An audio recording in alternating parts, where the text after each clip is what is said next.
Alrighty, and I think we're live. Sorry, my hair is a bit of a mess. I was in such a rush. It's been a really crazy morning. um, for those of you who don't know, I just uploaded the premiere to the public, so the patrons got it a little early, of course, as promised. And now it's about, I'd say, 30 minutes to 40 minutes in for the public viewing. So I'm just anxiously awaiting what I hope is going to be a good outpouring of reviews when I finish this live stream. But we had a lot of trouble with YouTube Premiere. We uploaded it to be, I don't know if you guys have watched videos on Premiere mode before, but it basically shows a countdown and then everyone can watch it live together with comments on the side. It just wouldn't upload on Premiere. It just kept sitting there for literally half an hour saying Premiere starting soon. And no matter what we did, it would not start. So we were in full chaos panic mode. I'm on the phone with Kaylin and George. My web guys are on the phone. We're trying to figure it all out. I'm like having a nervous breakdown, but we got rid of Premiere mode and we just canceled the Premiere, and then the video worked just fine. So that was very odd, but it's working. And that's what matters. I'm happy. Whew, I can calm down a little bit. But if I do seem frantic, that is why. All right, so we got all our bros in the chat here. I hope you guys have watched the movie. I'm pretty sure all the names I'm seeing here, we've got Scott, Dylan, Thomas, Duncan, Gareth. I know you guys have seen the documentary already, so we can talk a bit about that without spoilers. Oh, Adelaide as well. Hi, nice to have you here. First of all, I want to give kind of an expansion to the rant I gave in the email. I reckon I kind of figured maybe about 50%, not even, would read my email rant before they just scrolled down to the bottom to get the link to the movie. So I don't know if all of you read my rant about Borderless and my thoughts on it and why we did it the way we did it. But I just want to address it because we did have only one patron criticized it, and I figured we'd get some people that were saying it was too left-wing or too sympathetic to migrants, and that they were kind of expecting us to focus more on the like the crime waves within Germany and the terrorism and everything. And there were some people that were definitely expecting that from Borderless, but we wanted to start from the very beginning to the very end and follow the migrants themselves to see what they had to say, because lots of people, the right haven't really done that. They haven't really gone from that perspective and seen what they have to say. And because we haven't done that, I think that people who are more for controlled borders and having a border, we've missed a huge opportunity to view this entirely different perspective that actually not only supports the cause of having controlled borders, but supports humanitarian causes as well, and the improvement of everyone's lives, Europeans and migrants included, because these are both people. These are both groups that are just looking for a better life, except the percentage of ISIS that are part of these migrants. They're not people. But yeah, so the way I see it is there has been so much media, so much talk on the right wing of look at these kind of barbarians. They're coming in and they're breaking windows and they're destroying our towns, destroying our culture. We should help Europeans first. And the thing is, left-wingers don't care about that because they see as what they're doing as the greater good. They say, okay, even if there is a few terror attacks, even if there is some crime in our city, well, we're still helping the majority of people. It's still unethical to have these borders because there's still a large group of people that we are helping that they are enjoying being in these camps and they're away from war and they are enjoying being in Europe. That narrative is not true, though, is it? For those of you guys who watched the documentary, we went and we spoke to the migrants themselves, and almost every single one we spoke to told us they regretted leaving their home. They regretted leaving the place that the media have told us for the last while was a place they had to leave. It was absolutely horrible and Europe was so much better. And then they get here and it's not that much better because we don't have the resources. We don't have, there is a limit to our compassion. We can barely help the homeless and the jobless that are now in Europe, that are native Europeans, that the governments of Europe are supposed to be helping first, that they were voted in by to help and represent, and we can't even help them. So how are we going to help these new people coming in? and we can have all the compassion in the world for them. But if you invite someone in on false premises and tell them you're going to help them and tell them they're going to be coming to a paradise with housing and jobs and a life, and they get there and they have no way of getting back, they've destroyed their passports, you've just ruined someone's life so that you could virtue signal what a good person you are, because you didn't think 5 steps ahead. You just wanted to put refugees welcome on your profile picture on Facebook. And this is ruining lives. It's ruining European lives, the lives of people that are now the victims of crime, because you've got all of these jobless, homeless men with no prospects in this country. And you're ruining migrants' lives who would have, in many cases, as they told us, have a better life back in their country, where they weren't sleeping on the streets, where they had ID, where they were able to get a job, where they understood the local culture, and where they weren't completely abandoned by, I mean, of course, the governments in the third world aren't that great, but they've been abandoned by people who promised them prosperity in Europe. That is a devastating thing to go through.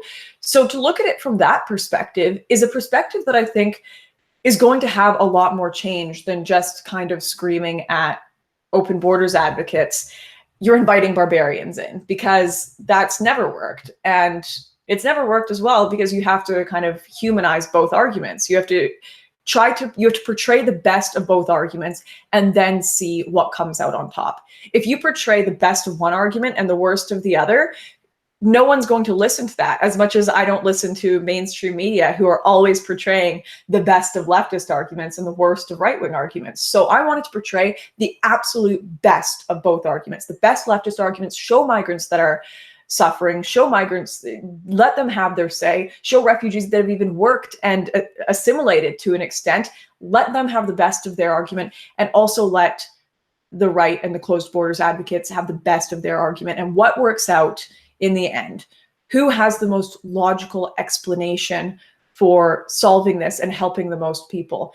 And in my honest opinion, like I said at the end of the documentary, I think there have been so many lives hurt in this open borders policy, and it has not been well considered. And it's just causing a lot of suffering. No one is winning. You've got people on the streets. You've got Europeans that feel their cities are being destroyed. You've got Turkish people that feel their towns are being destroyed. You've got migrants that regret coming, that every step of the way they've been taken advantage of. They've had to pay Greek doctors in order to get to Athens, and then they have to pay smugglers here, there, and there, and they've paid all their smugglers, gotten rid of all their life savings so that these evil men could get rich, just so they could end up sleeping on streets, and so that someone could get a vote off of saying they feel bad for them.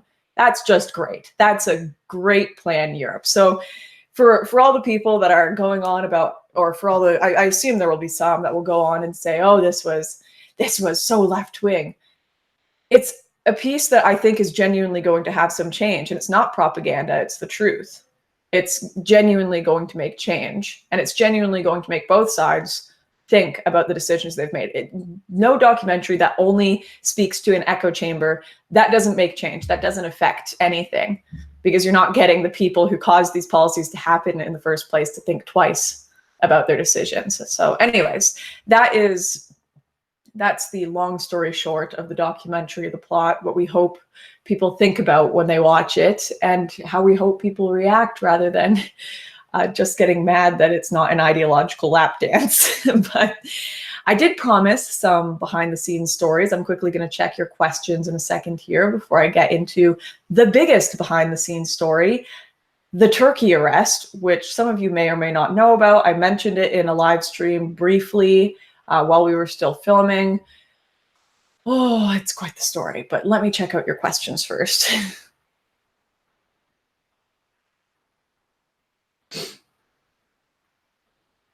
It was nonpartisan and just factual, which is the best form a documentary can take. Thank you. There's no need to preach to the choir. If you want to talk to the public, you need to speak the language they are using, which you did. That's how you change minds. Thank you, David. That was the hope. That's exactly it, too. If you're speaking different languages, then no one is going to be convinced. It's kind of like the same way I see the abortion debate. One side is saying you're anti-women's rights, and the other side is saying you're a murderer. Well, you have to convince each other that this fetus is or is not a human first, so that you're speaking the same language. because no one's going to be convinced if they don't believe it's a human that they're a murderer, and no one's going to be convinced that it's about women's choice if they think you're killing someone. You have to speak the same language first. So that is so, so important. My overall impression of Borderless is that it is anti-mass migration. That was loud and clear. Thank you very much for that. Your EU speech a few months ago warned of your perspective, so it's no big shock for me. Thank you, Anthony. You did exactly that, Lauren, says Dylan. So what now? I never know if I'm pronouncing your name right. Matthias? So I don't even try. Maybe a doc on how to relax in the Bahamas with a drink and a massage. That's what I'm thinking after I tell you this Turkey story, because it really did change my perspective on a lot of the risks I've been taking. We'll talk about that in a minute. There are 800 million people in the first world. There are 7 billion in the rest of the world. They don't all fit. You demonstrated that. That system is already breaking down. Yeah. Anthony says, I thought you might have filmed something in Scandinavia. I was waiting for it, but your Irish scenes were a good substitute. Yeah, we did have plans to go to Scandinavia, but they fell through a little bit, unfortunately. So Ireland, I thought, was nice, especially because with the Irish, so many people, they look at Europe and they're like, oh, you're just white. White people have no culture. They have no identity. But if you try to say Irish people have no culture, I mean, even the most normie of normies will be like, that's ridiculous, because Irish culture is something that is it's transcended all across the Western world. People are feel very strongly about Irish culture. So I felt that normal people could sympathize a lot more and understand a lot more what it means to say we have a unique culture in Ireland, and then maybe their minds can then be changed into a mode where they can understand that for other countries as well, that they do have unique cultures that they would like to protect, because there's already a bit of sympathy like that for the Irish. And especially because, like Gemma said in the documentary, they haven't colonized anywhere. What do they have to pay for, right? Why are they suddenly expected to they haven't invaded anywhere. They haven't been involved in any of these foreign wars. Ireland has been doing their own thing, and yet the Irish people are suffering the consequences just because this has all been placed on the Western world, this burden. So that's I thought people would understand that quite well. Anthony says, yes, my number one question is you in Turkey. How did you escape jail or similar penalty? Oh my. Do you think that Brussels react or kick down the road for someone else to clean up? I'm really hoping, and this is why the documentary was put together this way as well, I'm really hoping that politicians will be able to play this in parliaments and say, look it, all of you people that are bleeding hearts and you want to help these migrants, that's great. I understand. We all want to help people, but it's not working. Watch this documentary. The migrants themselves are begging. They're saying journalists have come here and they aren't telling the full story. They're stuck here. They can't do anything about it. They've been invited and there's no process in place. We can't process all these people. So we are just ruining lives. I want this to be just a lament for the failure that our response in the Western world has been to this crisis. The migrants that I spoke to and people that work in migrant camps, and I think maybe I'll publish some of these interviews later because we do have extra content. They're saying, like, you need to fix the home countries. You can't invite the world into Europe when they can't assimilate, they can't get jobs, they can't be processed, they don't have ID. It doesn't work. You need to look at different solutions. Anyways. Borderless was so streamlined / concise that it was easy to watch twice in a row. Thank goodness. Anthony, you would not believe the behind the scenes arguments we had. It's good because Kaylin, George, and I, we all have different perspectives on how we want something to look. Kaylin is very, he wants everything to be very exciting and a little sensational, not fake, but he wants it to really make people sit on the edge of their seats, right? George is he's a little more left-wing than all of us. So he definitely brings in no, if you want people to understand this and see this, we have to add this perspective. We have to make sure we're fair. And so he made sure we had that balance. And then I want people to understand it. I want it to be clear. I want it to be concise. So we were all going call after call after call after upload after version, kind of debating for our perfect vision of what we wanted Borderless to be. And we had full out yelling matches over this because we're all passionate. We all wanted it to look good, loving yelling matches, but we're like, I could not believe you think that. And we'd be arguing over one subtitle, like one subtitle or 5 seconds of scene. Like, I cannot believe you are an insane person for wanting that 5 seconds in there. But eventually we got something that people enjoyed. Well, so far you guys have enjoyed at least. Anyways, yes, Dylan, it was good having it. In the end, it was very good having all those different perspectives. And it's what makes something, sometimes people, they watch something so much or they get one idea in their head. And if you don't have other people there to even things out, then you're going to create something that only you and those around you and in your fishbowl are going to understand. So it was definitely really good. All right. So, Turkey, where do I begin? So what went down in Turkey was we were planning on filming a lot more there. We had a whole different section planned for the whole Turkey story. We wanted to go up to the Bulgarian border and see if we could find out how the trafficking ring on the ground was going, because we heard what happened there is they would have migrants hiding around the checkpoints where they went in and out of Europe in the forests. And they would, as soon as trucks went by that would go through border checkpoints that went to go into Bulgaria, the migrants would sneak into the back of the truck. They would have paid a trafficker to do this. And we wanted to like kind of be there in the forest with them, watching them climb into the trucks. So we were discussing this. Obviously, every time we discuss this, we're like, we can't break the law. We can't cross the borders with them. Otherwise, that will put us in human trafficker territory. That will put us in illegal border crossing territory. So we never had any intentions of crossing any borders illegally. We just wanted to film the process. So we just got up to the border of Bulgaria and Turkey, and we didn't even have any contacts there yet. All we had heard is rumors.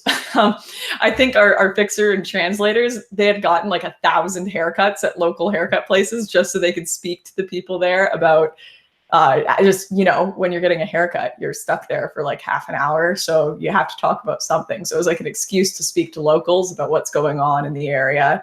So they kept going and getting haircuts while we're waiting and we're getting B-roll.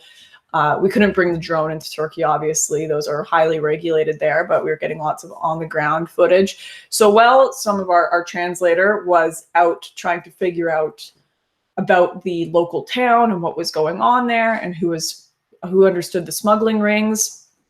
Sorry. I'm visiting my parents and their dog. What was I going to say? Where was I? Right. So while they were out talking to people, myself, one of our security, and Kaylin and George went to go get some B-roll of the border. So we just drove up the town. We saw the kind of border fence that they had there. And there was a little driveway up to get pretty close to it. So we were like, sweet, let's just film. So we're just getting B-roll. I'm talking, saying, hey, we're on the Bulgarian border fence. We hear there's lots of illegal smuggling that goes on here. Getting some setting up. Whew, I'm about to sneeze. Nope, not sneezing. Getting some scenes that would set up the shot for if we did get the story that we were hoping to get. And I remember pointing to a part of the fence, and our security was driving, and I was like, hey, Clancy, can we go back to that area? I think we want to go get another shot over at that corner of the fence. And I just remember Clancy saying, I don't think we'll be going anywhere anytime soon. And we look ahead, and there's a big like military truck ahead of us pulling up, and they've got like guys with guns, and they all get out of the car and surround our car, and they're all armed.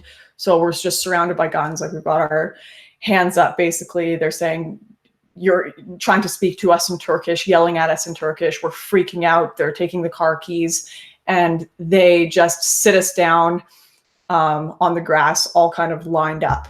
And they're going and they're pulling stuff out of the car. And we're all sitting there freaking out, like, what is going on? They can't understand us. We can't understand them. They've got guns. We're sitting on the ground. And I just remember I quickly get my phone out of my back pocket and I make one quick call to my translator. And I'm like, please come help us. We don't understand. The military have just surrounded us. They've got guns. Please come help. And then they're like, put your phone away, put your phone away. And so I put my phone away and I'm like, please tell me that message got through. Please tell me that message got through. Because if we don't have a translator with us throughout this process, we are screwed. So they then managed to get across, like, I guess one guy understood a little bit of English. He is like, you're under arrest. You're under arrest. And I remember George was smoking a cigarette and I'm just like, give me a freaking cigarette, George. So we're just like panic smoking sitting on the grass as they're pulling stuff out of our car. And then they told us, we need to take you somewhere. Get in the car, and kind of gestured for us to get in. And so we all got in the car, and it's kind of the way the car was built is it had a huge side door that would slide out, and then it had seats that were facing each other. So that's how we did a lot of the shots where you had the camera filming and then me sitting, because we were facing each other. So we're all sitting, just looking at each other in the car. And across from me is a Turkish soldier who's got his gun up, and they've got another soldier driving the car in the military vehicle in front of us, leading the way. And I remember we're driving. It felt like forever sitting in that car, and we're in the middle of nowhere. Like, you can't see the closest building is a tiny little farm, and the closest living thing to us is like a goat in the field. And it's just dirt rocky roads, almost a little, like desertish looking, but also some greenery there.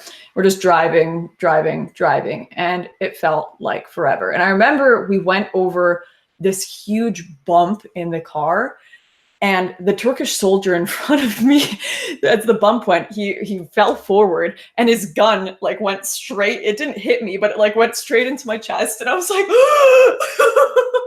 I just had like a panic attack. And he just sat up and was like, oh. But anyway, so we were pretty intimidated. Eventually, after the longest drive of my life, sitting in that car, still not understanding why we've been taken away, all we know is that we've been arrested. They take us to a military base, and they sit us down in the military base, and all of these soldiers are just staring at us. We still don't know what's going on. Eventually, they get a guy in that speaks English, and he says, "Oh, hello, welcome. We just need to do some mandatory checks to see who you are and what you were doing out here. Would you like some tea? We'll be back with you shortly." And we're like, okay, sweet. And our security guy is like, he's pretty nervous, but he was just saying to us, he's like, okay, you know what? This could be fine. We can fix this.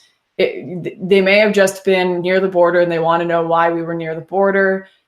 As long as it just stays here and we're just in this military base, the military don't have any rights to like prosecute us for crimes or put us in front of a court, put us in jail. They can detain us and question us, but they can't like write out police reports and crimes or anything.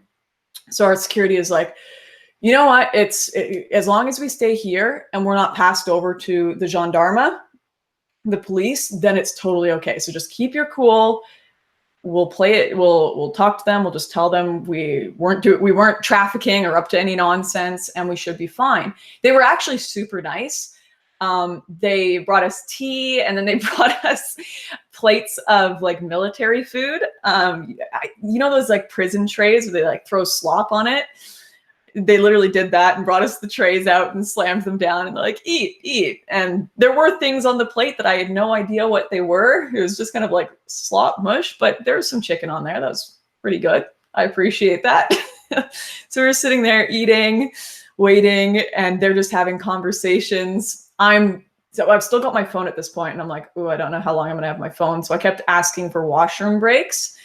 And of course, the washrooms, they're like the old style. They're just a hole in the ground. So I'm just like squatting in the washroom, texting my mom, like, hey, mom, the Turkish police or the Turkish military have detained us. It should be cool, but if I don't message you back in a few days, then it's not cool, right? So I'm sending all those messages, then quickly hiding my phone and going back to eat in the military base.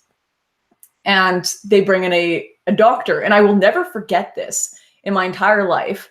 But this girl comes in, and she's like the doctor that they invite in, I guess, whenever they detain or arrest someone. And she's like, oh my goodness, you look like Nazis. And we were like, what? What are you talking about? And she was like, no, you have blue eyes, blonde hair, so weird.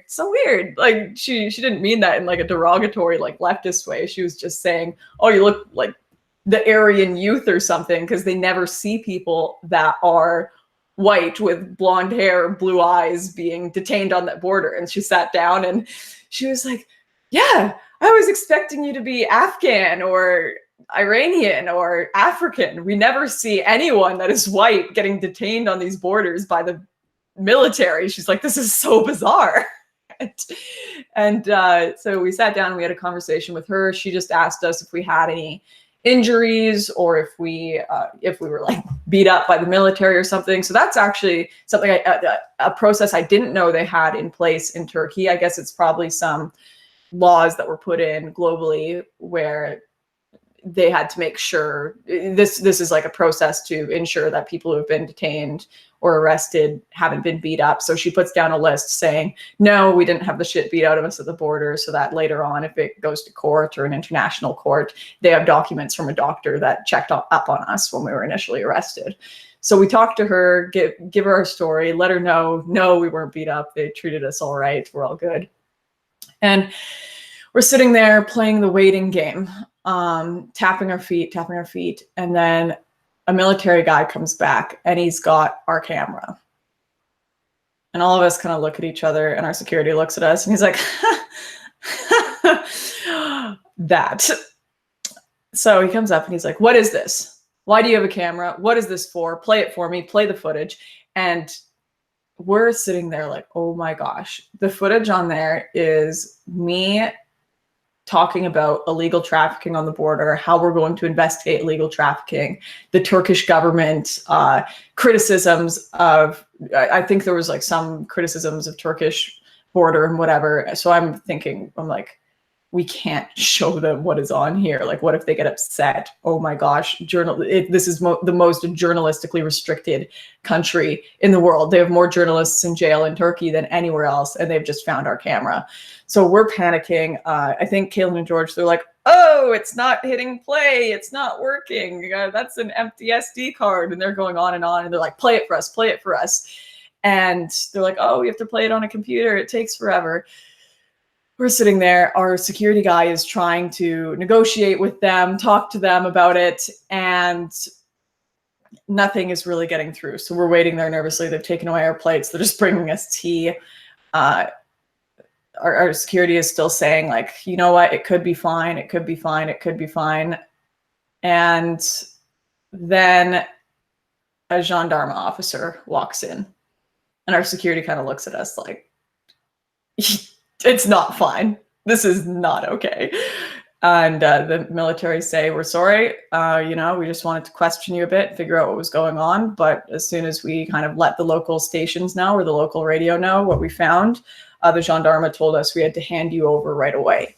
So you're no longer in our control. The military, we wash our hands of you. You're going over with the gendarme. So we're all like, shit, this is very bad. They pile us into the gendarme car, take us down to the local station, and we walk in, and it's because this is like an old town. I wish I could paint a picture for you of the room that we walked in, but the one saving grace was, remember that message I told you about that I made on my phone?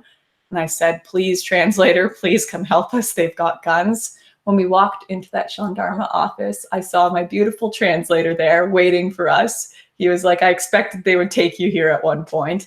But yeah, he was waiting in the police station and just looking at us, shaking his head like, you idiots, you really screwed us over. But he showed up, which was very nice of him. And so we're brought into the police station. Then they bring us into this small little room, and you guys have to get a picture of this. It's an old one. It's got wooden desks. There's like some cracks in the wall. It's basically like one of those rooms that would have like a swinging lamp above. The window is open, cracked open a little bit. It's getting pretty dark at this point. And there's a big painting of General Ataturk right behind the main desk. We've all been sat back with our backs against a wall in these little chairs. So Kayla and George, me, security, translator, we've all been sat there, and we're just looking at the desks in front of us. It's a pretty tiny room, and everyone is looking pretty miserable. Like, we're sitting there like, this is bad. We've gotten ourselves into a serious situation here. And our translator, we can just see him. He's talking in Turkish, Arabic, back and forth, like trying to sort things out, trying to figure out what's going on. And we've been sitting there for like an hour, and they've just been going back and forth in Turkish and Arabic, or I assume it would be Turkish. And finally, I'm like, please tell me what's going on, to my translator. I have to give him a different name. What's a good name? What should my translator's name be? Let's call him Carl.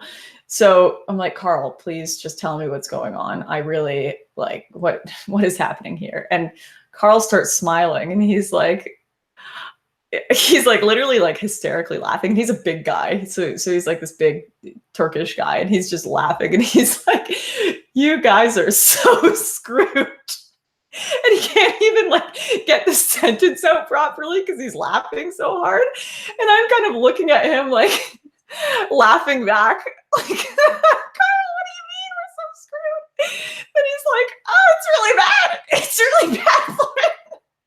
And we're just kind of like hysterically laughing back and forth, and I still can't tell how serious he is. And I'm like, what do you mean they're really bad? And he's like, you're facing months to years in jail. And I'm like, ah! We're literally laughing, and Kayla and George are sitting there like mortified listening to this. So after the laughing is done, I'm like, Carl, like, you need to seriously tell me, how bad is this? And he's like, no, you're facing, they're discussing putting you on trial, and you're facing jail time right now. So I'm still processing that. And I'm like, okay, we're facing jail time. Carl is not joking, even though I assume he's just trying to make us feel better. Because, I mean, if you're going to go to jail anyways, you might as well have a laugh about it, I suppose. I appreciate it. Gallows humor, you know. So after I hear that, I'm like, washroom break. I remember they're probably going to take my phone at some point. So I ask for a washroom break. They take me up, and the washroom is right near, I guess, the locker room for the police officers. And then it's just, once again, you open it. It's a little hole in the ground and a swinging light above. Close it. They've got a cop or a gendarme guy waiting outside the door. And I just pull my phone out, and I'm like, dear mom, I am facing months to years in jail. I love you very much. It could be totally fine. We're going on trial in the morning. I'll keep you posted. If you don't hear from me in 24 hours, I'm probably in jail, but I could be okay. So stay tuned. Love you. I texted a few friends and just let them know, people that would have had kind of political contacts that could help, and just let them know, wait 24 hours because there's a chance it could all be okay.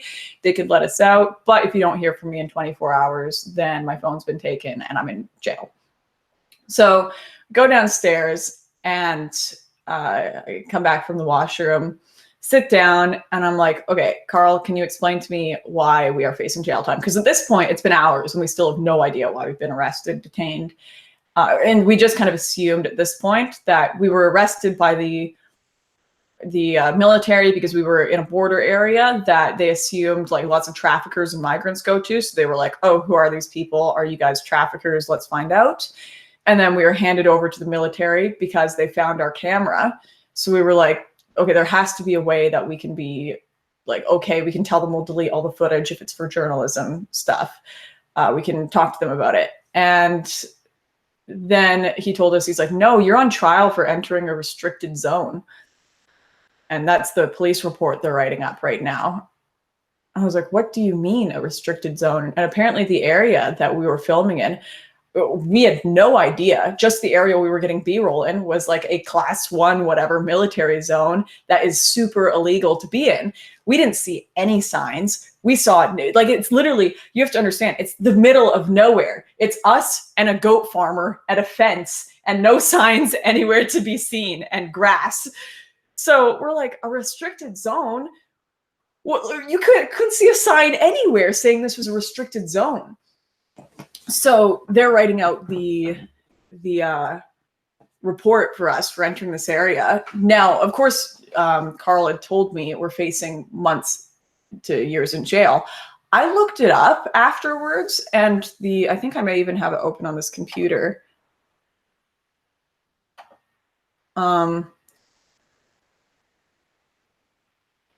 Yeah, but the law for entering a secure area, just looking, committed by foreigners. Yeah, but the law around this specific crime that we had committed, that we didn't know we committed, and we were trying to tell them, we were like, we didn't see any signs, like we had no idea, like we're so sorry, da da da da da. Apparently, you can face up to 3 to 5 years in jail for it. So, although I didn't know at the time, yeah, I could have been spending 5 years in jail in Turkey, and they would have had every legitimate right to put me there, I suppose, because we were in this this zone that we didn't know we were in. So it's like really spooky looking back on the fact that they could have done that.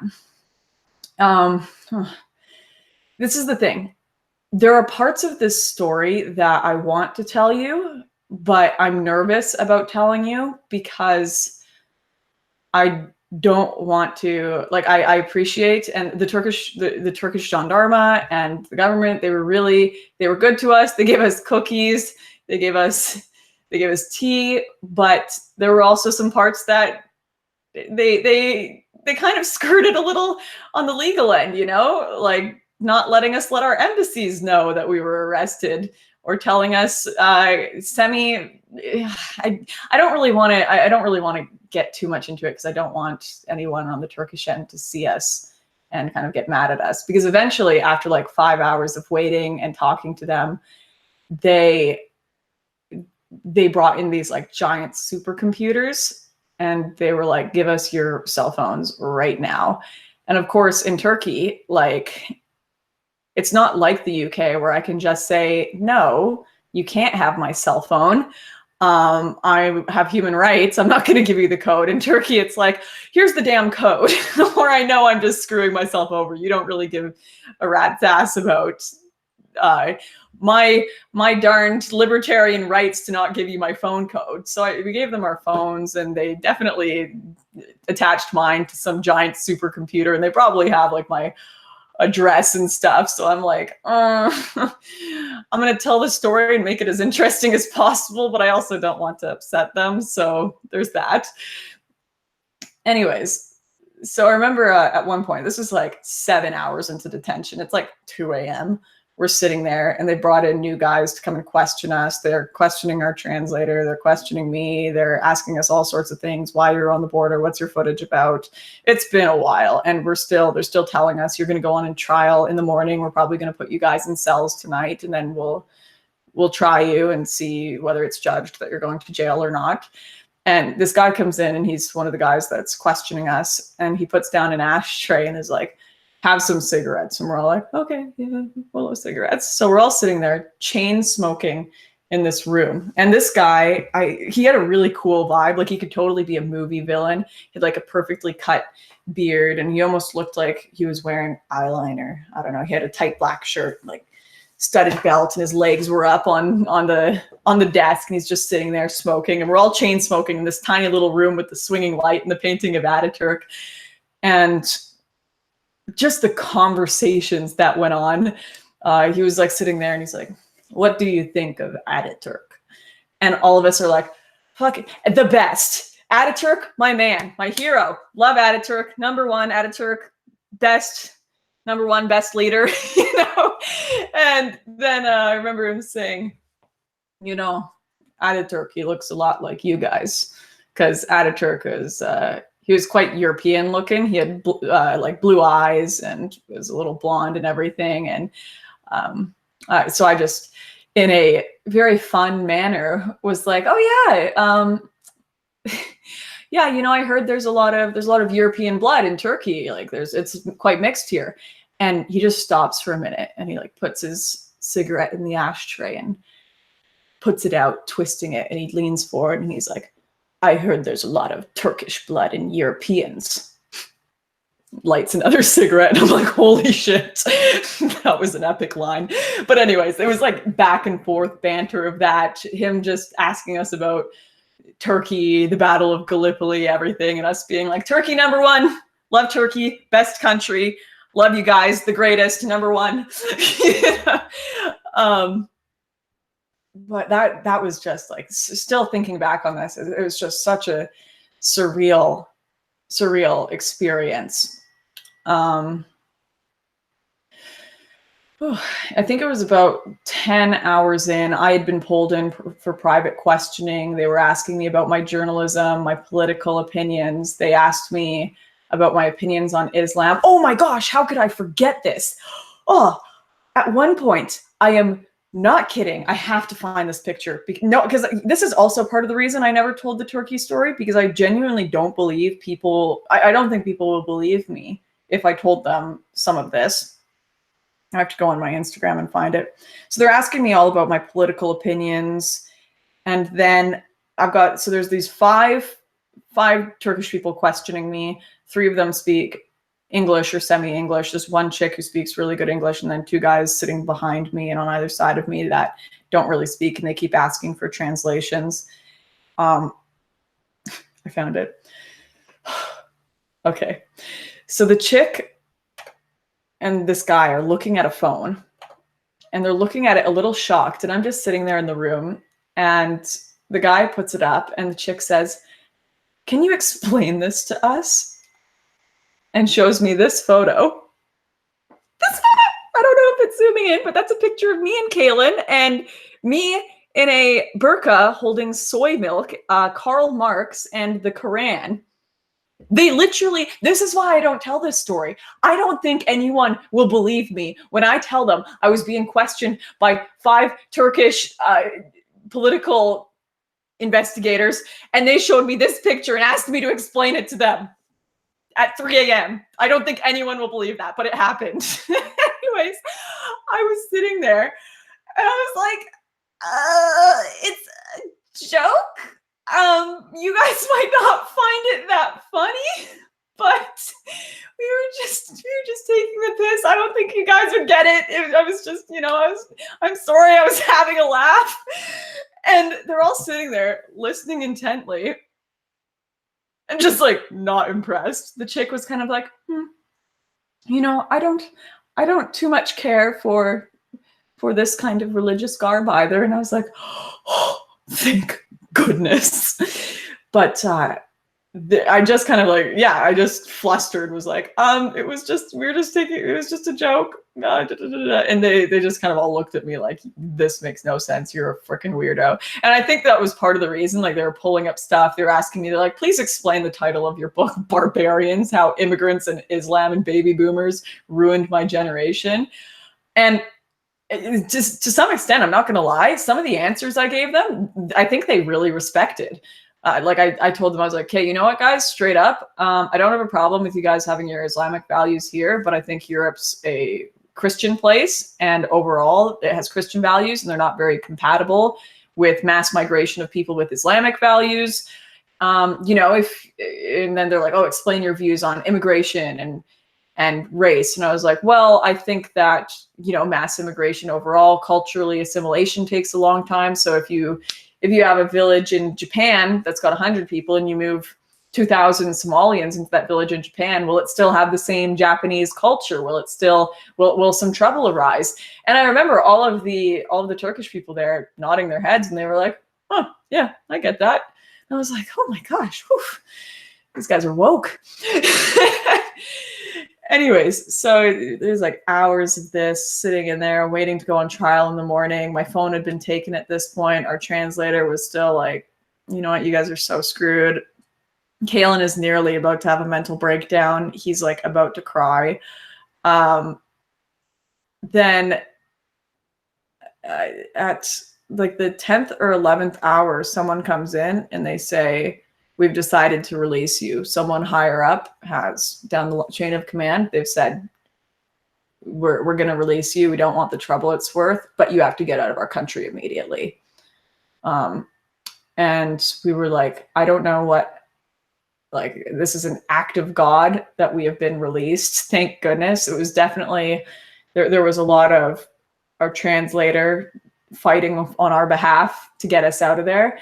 So on the 10th, 11th hour, we start walking out. And I remember walking out of that little room where, like, we're so tired, bloodshot eyes. They finally give us our phones back. We just reek of smoke. And that guy that was talking to us about Ataturk, the kind of cool looking guy, he just looks at me and he was like, next time you don't choose Turkey. I was like, oh my gosh, this guy is so badass. Anyways, so then we get in all the cars, like on our way back in the cars, we're booking tickets on our phone, like next flight out of Turkey. We get back to our hotels, and when we get back to the hotel, it's like a 2-3 hour drive. We realize we've been followed back, and we literally have police in plain clothes surrounding us and watching us. Some of the guys that were there, they followed us back in cars. So they're watching us the whole time. We go back into our hotels. None of us went to bed. We just packed our stuff and we're like, we gotta, because we're like, what if they go and look us up more online? What if they go and they've downloaded our footage and they find some stuff that they don't like, and they haven't made up their mind entirely? We got to get out of this country immediately before they process all the information and the journalism stuff. Or one of our biggest concerns was that they would find the footage of us on the ground in Ivalik with the migrants, and then they could get us on assisting human trafficking or something, you know, being with these migrants and hiding from the police and not telling them. So we're like, we got to get out of this country before they change their minds and find all our footage of being with these migrants. The lads, they shipped hard drives out and then destroyed all of the rest of the hard drives before we got to the airport. So that was expensive. And then we didn't sleep. We just drove straight to the airport and got out of the country as soon as we could. Funny story on it. So I left first. I got on the first plane out because I was just going back to Canada we all were really shaken up, and we all just needed like a week break just to kind of process the fact that we almost spent years in jail. So we all were just like, okay, we'll go back home and then we'll come back to this after we've processed what we just went through. And Kaylin says they were taking the cab they were leaving a few hours after me. And when they were taking a cab to the airport, the cab got pulled over by the police. And Kaylin literally just opened the door and started sprinting. He just started sprinting down the road, just effed off, and left George and the cab driver in the car, like sitting there, like, what is going on? Then the police officer comes up and he's like, something about your rear light or license plate. And Kaylin's just sprinted off into oblivion, thinking that they were about to be arrested and taken in and sent to jail. And eventually George got a hold of him and was like, Kaylin, come back. We aren't being arrested. We're getting on our flight. He had some rear light issue with his car. So we also have similar stories in South Africa of George just being abandoned in all dangerous situations. And he's just left there like, guys, hello. Poor George. Anyways, so there are parts of the Turkey story that I think one day I'll process and fully tell, but that's the wider gist of it. That's what happened. We were detained by the police, questioned for like 10, 11 hours. We were facing years of jail time, and we were very, very lucky to get out of it and get on a plane out of the country. So I know lots of people, they don't really understand some of the risks we took. There were other points when we were in Morocco where our security looked at us and he told us, you know what, we go up to this mountain and it's a trap.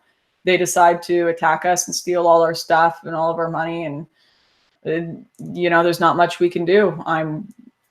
As security, I mean, I'll fight them off and you guys can run, but they're probably going to be faster than you. So you gotta make a choice now. Do you want to do this or not? Because your safety cannot be guaranteed. And we were like, okay, let's do it. But you know, these were tough decisions in a lot of them. Not everyone wanted to come. Kaylin Kalen's got a pretty face. He didn't want to be a part of all of that kind of stuff. He worked his butt off. He worked his butt off editing and putting together files and doing B-roll stuff, but he definitely didn't want to come into the mountains of Morocco. He was like, I'm smarter than you idiots. You guys go get yourself killed. So George and I, with security, ended up going there. But yeah, of course, Kalen almost faced jail time in Turkey with us as well. I don't think people realize how much risk went into this and how much we risked our lives and potentially going to jail. And looking back on it, I just kind of see it as like, wow, this was like a giant game of Russian roulette. And somehow, even though we kept spinning that ammo, we made it out. And yeah, it's definitely made me, the Turkey situation made me like think about things and just, you know, I want to have a family. I want to have kids. I want to have a future. And I almost just kind of shot that all by losing years of my life in jail. That's a pretty big deal.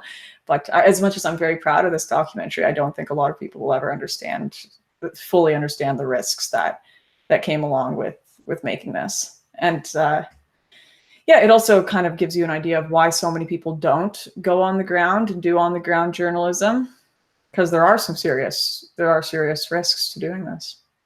Anyways, we're very happy with what we got at the end. And we've got some definitely interesting life stories and interesting life experience out of it.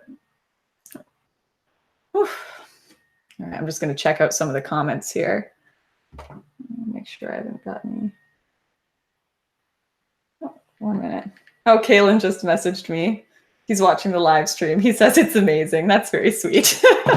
But yes, let me watch some of the comments here. Divine intervention. David, that's exactly what I said. I genuinely think to an extent, because I texted my dad, my mom and dad, to let them know like, oh, we're facing jail. And my dad was with his church prayer group. So my dad just gets this message saying, hey, Dad, might be going to jail. If you don't hear from me in 24 hours, I'm screwed. And he's with his church prayer group, and he just looks up at the guys and kind of just like, oh my gosh, my daughter is potentially going to jail in Turkey. And mind you, this is like the 4th time I've done something like this to him. My poor father, you guys probably remember when I was arrested in the UK, and at 3 a.m. he gets a call saying, hey, your daughter's been arrested for terrorism. It's not a big deal. And my dad's like, what? So my poor parents, I'm giving them many gray hairs, but he was with his Bible study. So they all just kind of sat there and prayed for us. And it all somehow, we're very, very blessed. It all worked out.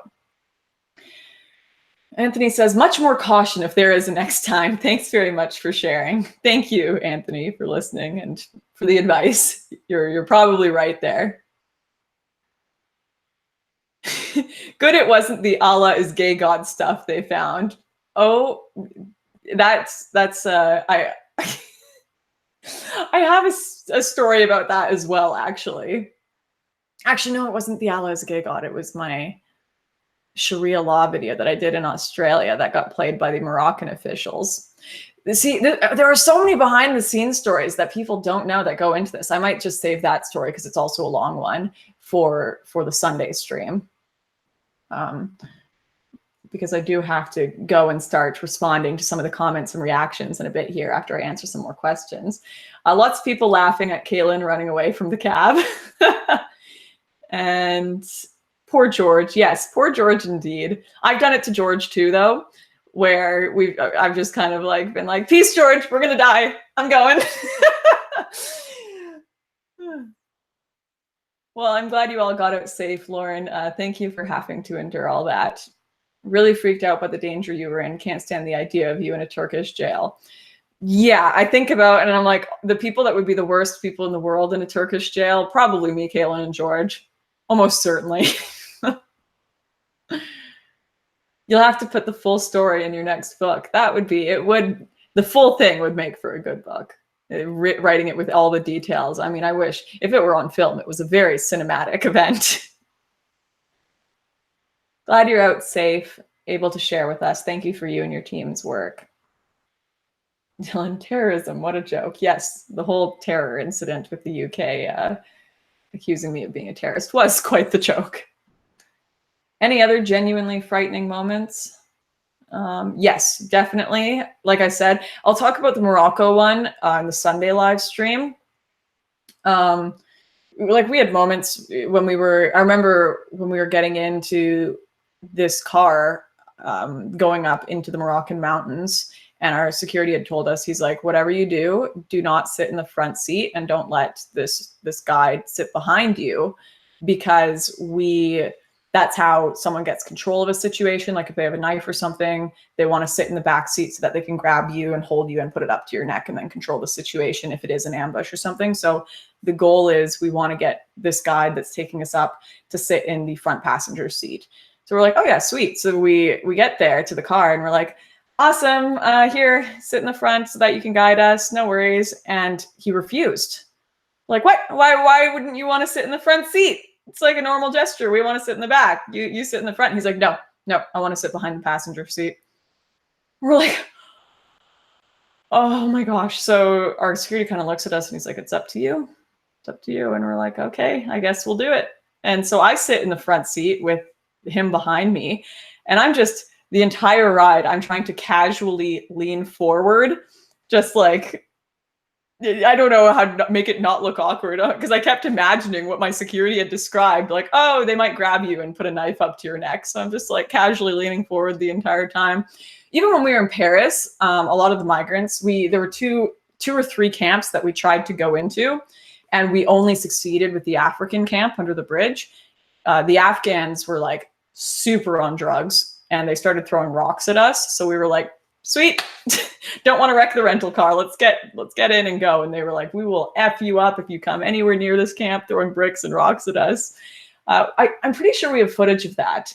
We'll have to use that at some point. It just didn't quite fit into the whole story. So we have so much extra footage. We think we're going to make an extended edition for DVD or something.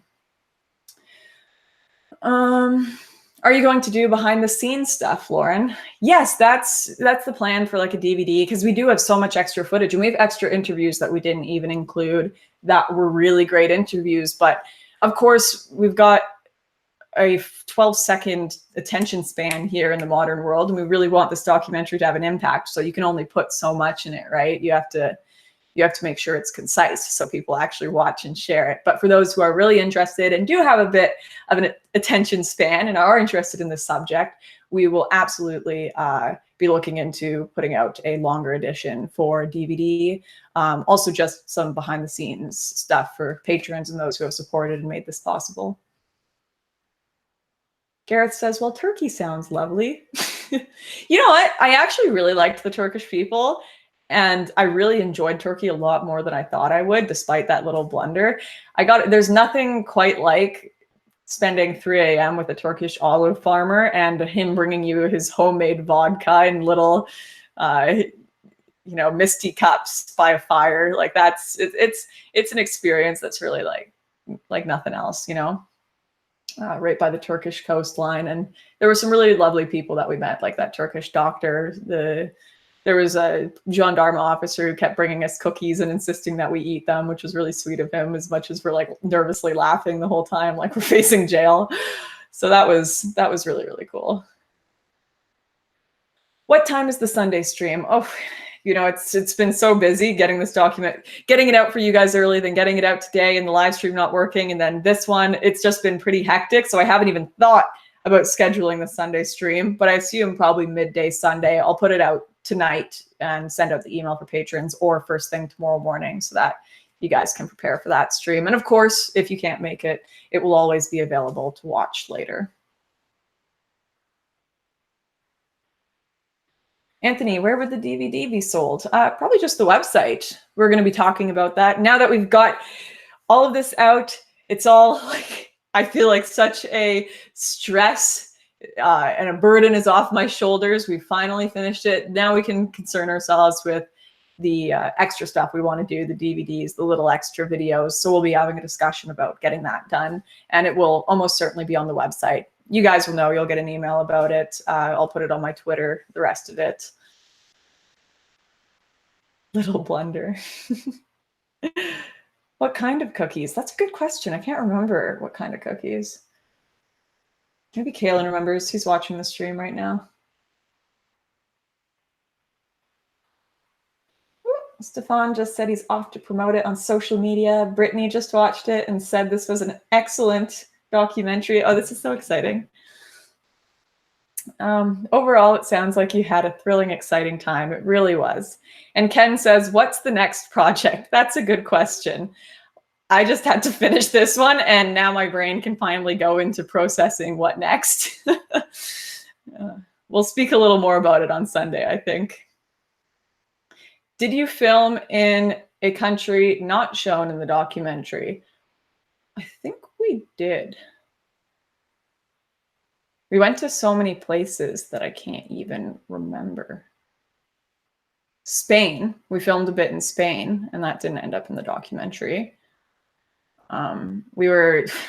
This is the thing with doing this stuff, is in order to get a proper story, you have to follow so many leads that end up being nothing. Because there's a good chance, what if we went to Turkey and we never ran into any migrants? What if we went to Turkey and we never ran into the olive farmer? And we were just running around and we were just unlucky every night. We had to stay there. Like I said, there were like 3 or 4 nights where we were just pulling all-nighters, all of us like about to die in the car at 6 a.m.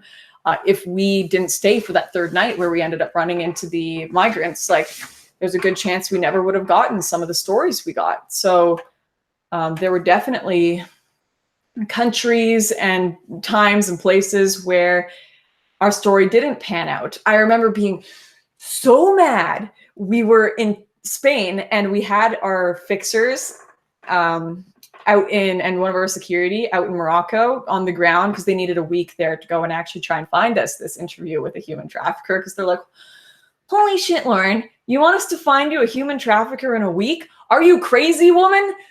Normally you'd be given like a month or 2 to do something like this. You want us to infiltrate a criminal syndicate in a week? And I'm like, yeah, that's what I want you to do. Are you going to do it for me or not?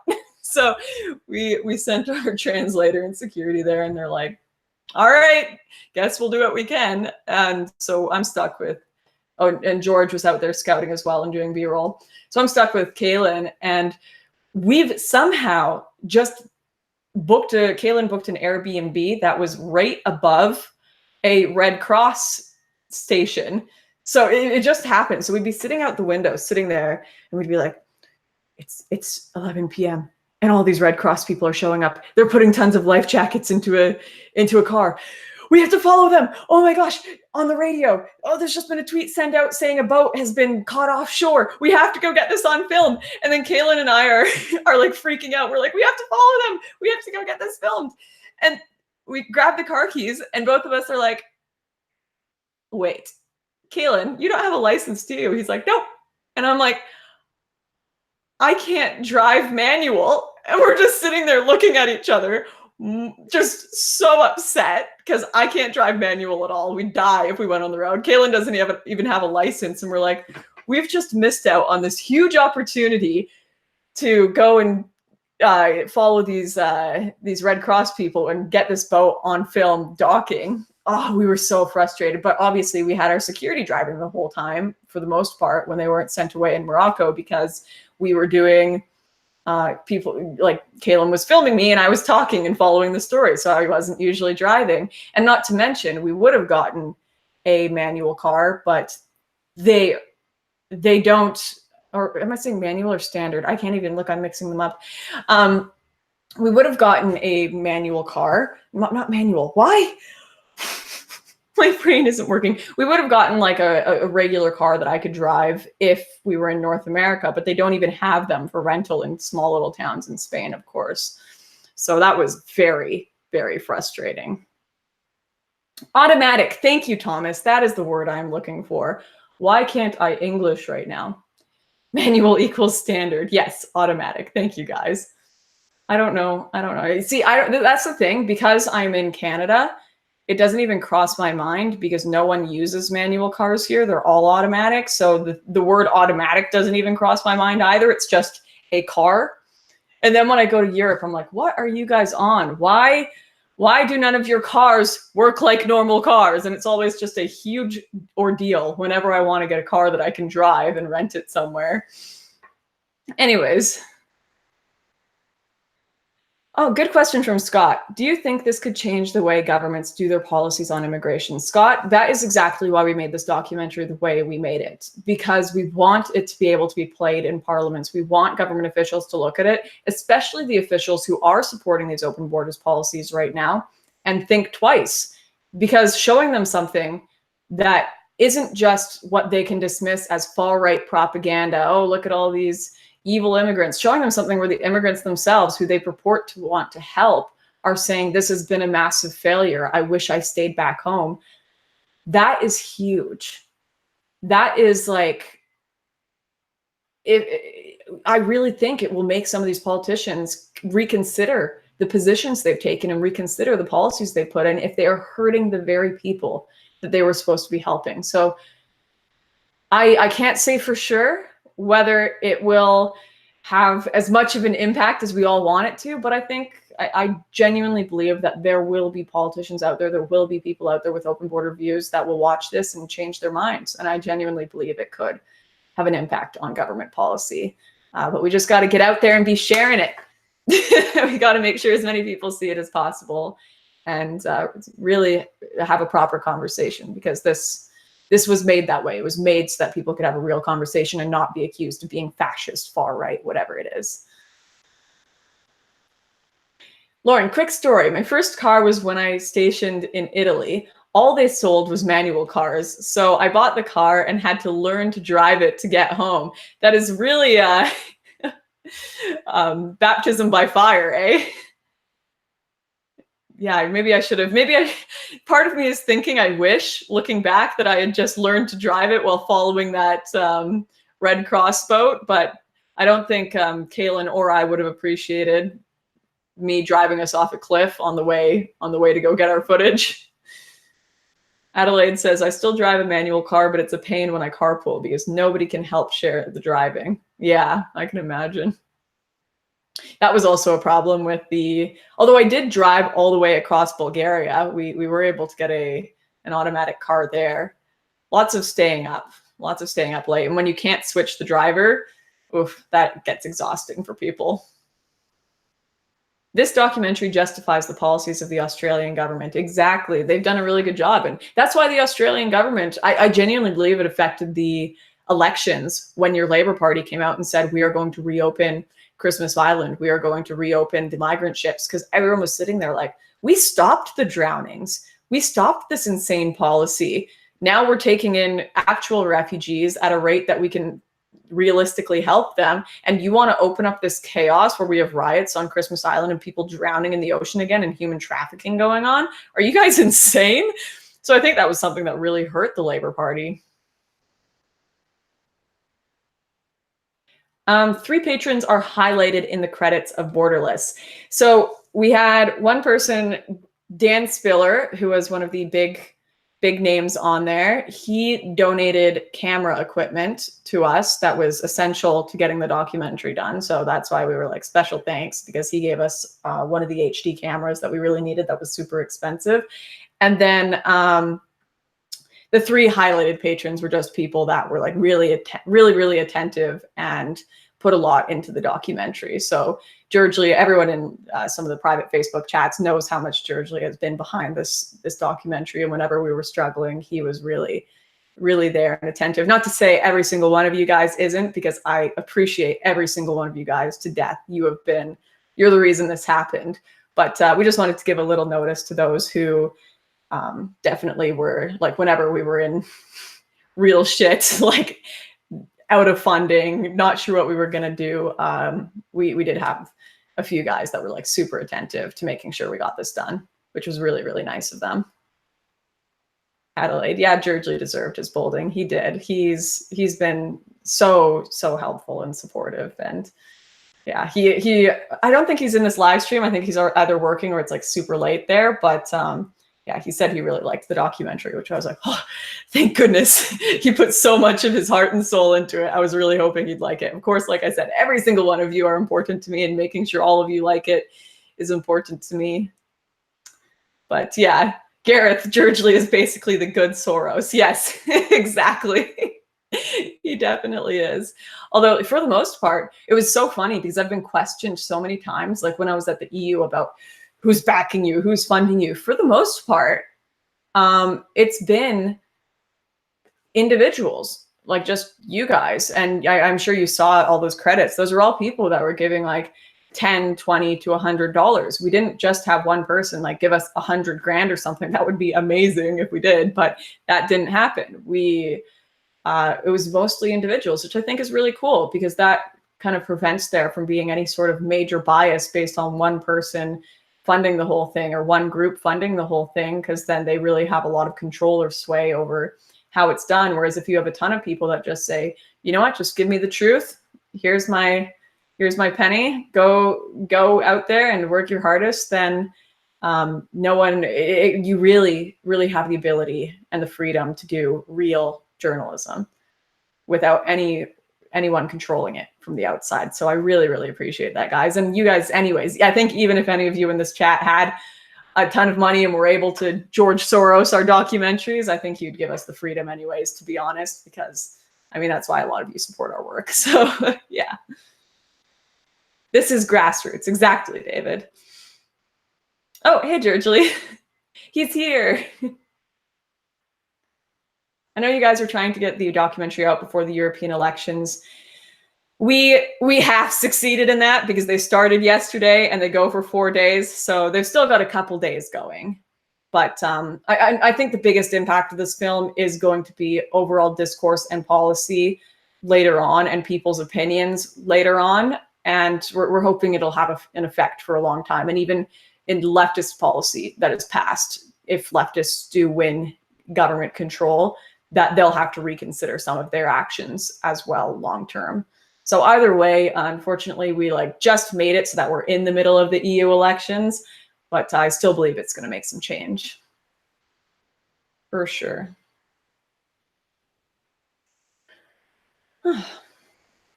Sorry, I'm about to sneeze. Hard for EU bureaucrats to understand that grassroots people may not want their utopia. Yeah, they're like, it has to be some massive funder. I guess that's what they think also, because most of their media companies and organizations do have individual mass funders. I don't know a whole lot of super grassroots, hardcore leftist organizations. It's because labor parties and that kind of stuff, they don't even support the workers anymore. So the workers are kind of I don't know about that. But definitely this has been a grassroots thing. Anyways, guys, I really need to go. I've got a million messages. Oh my gosh. Yeah, I've got 1,000 messages from people that want to promote and do interviews, and we got to start getting ads out there, making sure as many people see this as possible, as promised. So thank you guys so much once again. I will see a lot of you on Sunday anyways, and we'll discuss more. I'll tell you the cheeky Morocco story that's a little similar to Turkey that I'm sure you guys will enjoy. But I also hope you enjoyed this behind the scenes chat of Borderless, and I'm really glad that you guys enjoyed the movie so much. I will see you Sunday. What day was the official release of it? It was today. Today was the official release. The official release was supposed to be a week or two ago, but it ended up being today after much debate and editing and perfecting. And yeah, we're just happy to have it out now. Yeah, I'll see you guys on Sunday. Once again, thank you so much.